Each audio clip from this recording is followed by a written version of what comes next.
how usually I don't know at all what is inside of a Sophie and Toffee box? Yeah, today that is not quite the case. I actually know everything that's inside of this box. And I will explain to you what happened in just a moment. One thing's for sure, it's a very good box. So let's get into it.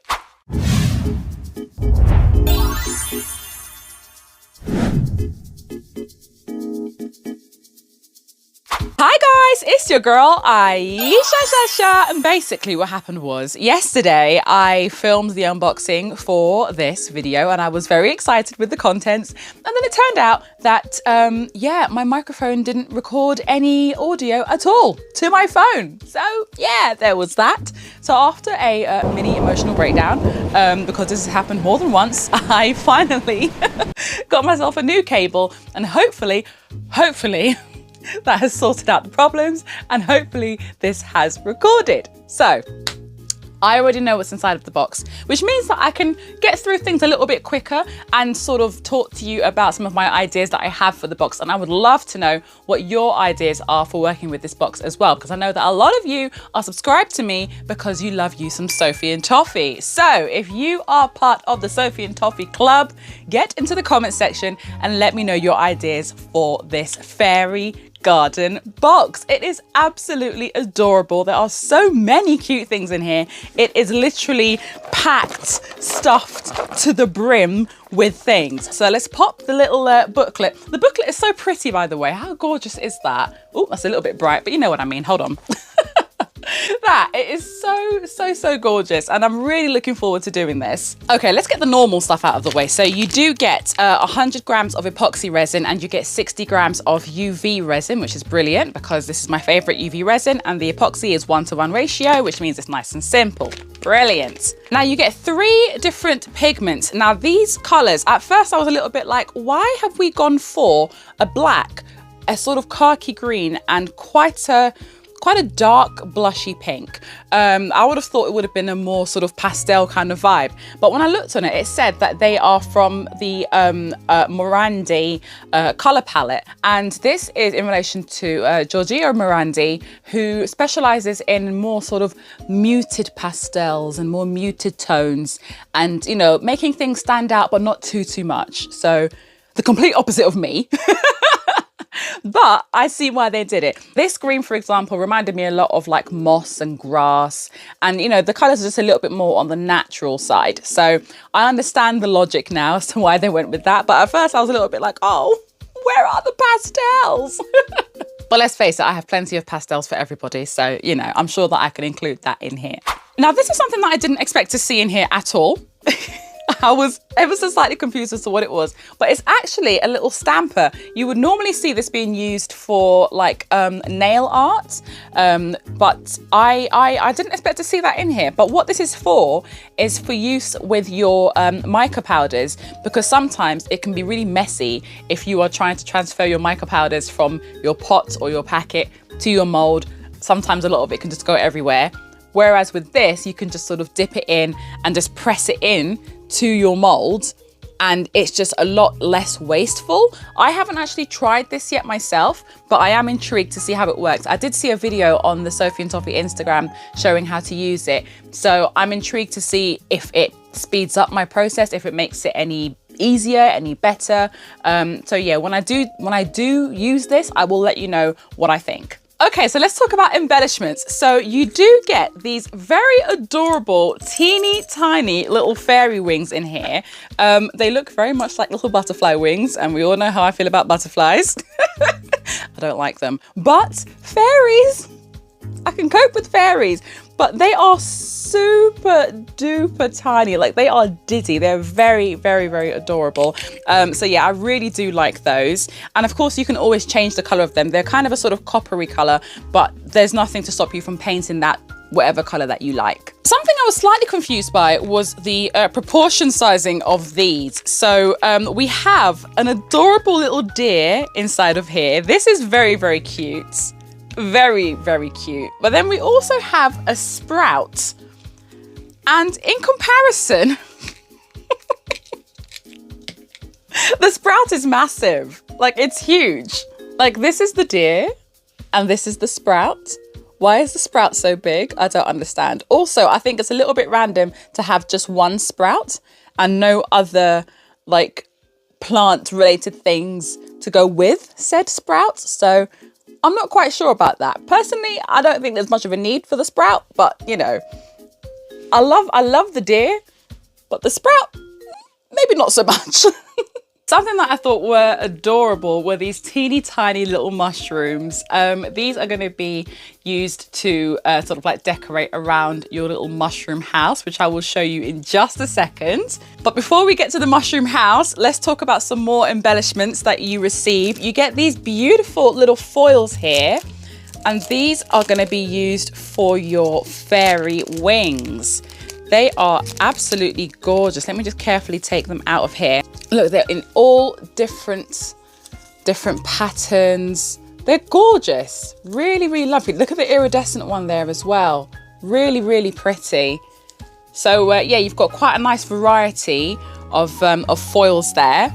And where they lacked in pastels, they made up for in glitter. So we have plenty of iridescent glitter flakes of all different shapes and sizes. So yeah, I was pretty pleased with that. Just before I show you all the molds that we got, we also received this. This is a little light, and this is what you will place your little mushroom house on. So it gives it a nice sort of like warm white glow. I think this will be a really adorable night light, maybe for a kid's bedroom or for your own bedroom. Yeah, I think that this will just be absolutely adorable, like by your bedside table or something like that. So yeah, I'm really looking forward to using one of these. Okay, mold time. So let's talk about the little mushroom house. I love this mold. This is a 2-part mold, okay? But the good thing about this one is that it actually has a little hole in the top. And in that hole, you would put the funnel. We've got a funnel in here as well. So you can pop your funnel in there and very carefully pour your resin into that and let it drip down. And that way, you know, you sort of like lessen the chance of it spilling out everywhere. So I think that was quite a good idea for them to put that in. But what I really love about the little mushroom house is just the amount of detail that they put in there. Like the little windows with the little curtains and just like the tiny little door with the little lock. Like there's a lot of detail in this. And yeah, I just think that it's a really, really adorable and cute idea. And I can't wait to make this one. I really can't. Next, we have the fairy door. Now, this is so adorable, and I really want to make this for my son because I have a feeling that he's going to just love having one of these in his room. So this little fairy door is super duper cute. And again, like there's so much detail to it. I love the sort of like wood grain that they've got in the mold. I love all of the very intricate details around the actual door, the buckles on the locks. Like there's so much to it. They've even got leaves here at the front. So yeah, I'm really looking forward to doing more intricate designs with this. As you may have seen recently, I've been doing quite a lot of intricate designs with resin, and I'm really enjoying it, you know, because I think a lot of people sort of go the easier way and just maybe mix 2 or 3 colors and then just pour them in and leave it at that. But like, I like to do the finer little details. I think it just really makes a piece stand out. So I'm definitely looking forward to doing that with this. I'm so glad that they actually gave you ones that you could make like necklaces and earrings out of as well. So you have mini fairy doors. So stay tuned for a necklace and earring set from me. Because I think that will be super duper cute. And last but not least, there is a big hefty butterfly wing mold. Okay, so really it's fairy wings, but in my eyes this is butterflies. But yeah, I can cope with it. I can cope with it. At least it's not like coloured like actual butterflies. I can cope.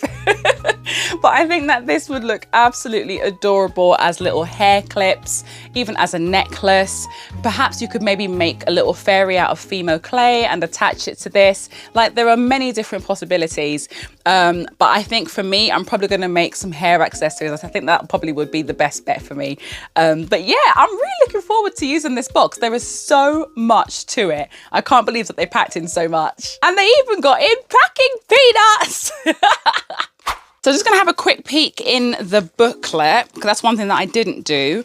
just very quickly, just to make sure that I did get everything. Yes, I did. So with the little miniature sprout, they say that you can of course colour it using acrylic paints or markers, and you can use it as decoration around your mushroom house. Alternatively, you can make a terrarium including the sprout. Personally, I think that the sprout is too big in comparison to the house and in comparison to the little deer or the little fawn. Yeah, so I probably, I don't know. I don't know if I'll use it. I don't know. Maybe. I'm not entirely sure. For the winner, you know how they always put like the winner of their challenges in the booklet. So this is for the honeybee box from March. And the winner is Silly Sarah Sue, who has made like a sort of queen bee crown. That is super duper cool. That is very, very cool. I wouldn't have thought to do that. I really like that idea. That's amazing. Right, so please let me know what you think of two things. Number one, what do you think of this box? Did you get it? Do you want to get it? Because I usually make them, or at least make the stuff available once everyone has received their Elves box. Is this something that you can see yourself using? And number two, what do you think of this new format? Do you like the fact that I already knew what was in the box? Did it feel a bit more informative? Was it a little bit, you know, more straight to the point? Do we like that? Because I might continue this in the future, you know, because actually seeing the stuff kind of gave me a bit more time to think about what I would do with it. And then it meant it kind of sped up the process for me in terms of making things, because now I know what I'm going to do. I can just go and make it rather than sitting at home and trying to figure out what it is that I'm actually going to do. So let me know what you think. I know that I don't usually do spoilers, but we can save that for my other unboxings that I do.